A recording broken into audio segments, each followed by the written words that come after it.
Welcome to MiConvert. In this tutorial, I'll show you how to convert AMR files to MP3 format, completely free and online. Open your browser and search for AMR to MP3 MiConvert.com.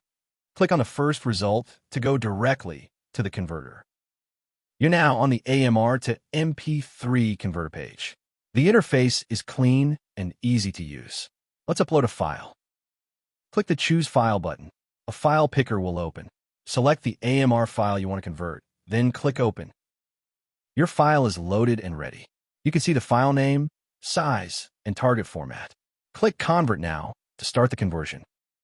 The conversion is in progress. You can see the progress bar moving. This usually takes just a few seconds. Done. Your file has been converted successfully. Click Download to save the MP3 file to your computer. That's it. Visit MiConvert.com for more free conversion tools. Subscribe for more tutorials. Thanks for watching.